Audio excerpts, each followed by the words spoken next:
Who question word है।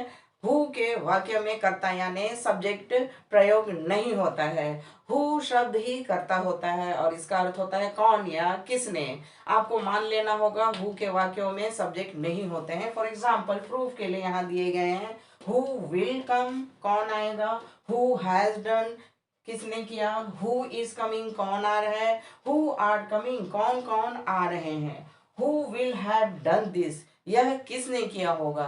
तो यहाँ फॉर्मेट से और स्पष्ट हो जाएगा। Question word plus helping verb plus subject plus verb plus object use किया जाता है। लेकिन यहाँ पर सब्जेक्ट नहीं होने का कारण यही है कि हु सब्जेक्ट कौन है या कर्ता कौन है इसके बारे में ही पूछ रहे होते हैं, या हु सब्जेक्ट के रूप में यूज किया जाता है। लेकिन क्वेश्चन वर्ड जैसे व्हाट, वेयर, व्हेन के साथ सब्जेक्ट यूज किया जाता है। For example what will he have done, उसने क्या किया होगा। Where will he have done, उसने कहाँ किया होगा।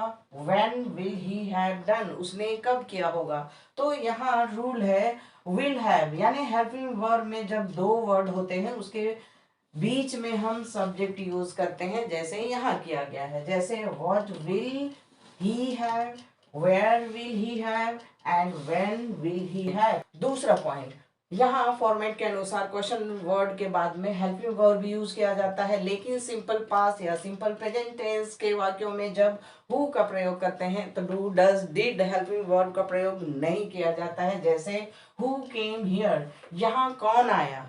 हु कम्स हियर, यहाँ कौन आता है। तो यहाँ देखिए हु के बाद में हेल्पिंग वर्ब यूज नहीं किया गया है।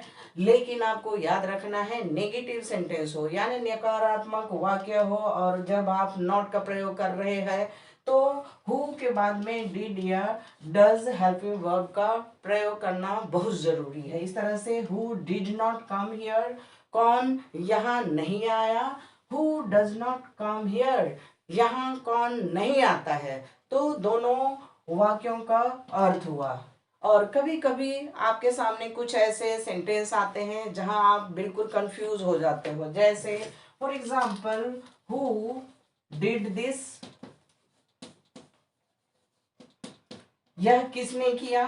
हु डज दिस, यह कौन करता है। तो दोनों वाक्यों में बिल्कुल कंफ्यूज होने की जरूरत नहीं है। अभी मैंने बताया रूल के अनुसार हेल्पिंग वर्ब यूज नहीं किया जाता है, लेकिन इस वाक्य में did and does main verb के रूप में यूज किया गया है, क्योंकि डू का पास्ट टेंस डिड होता है एंड प्रेजेंट टेंस डज होता है।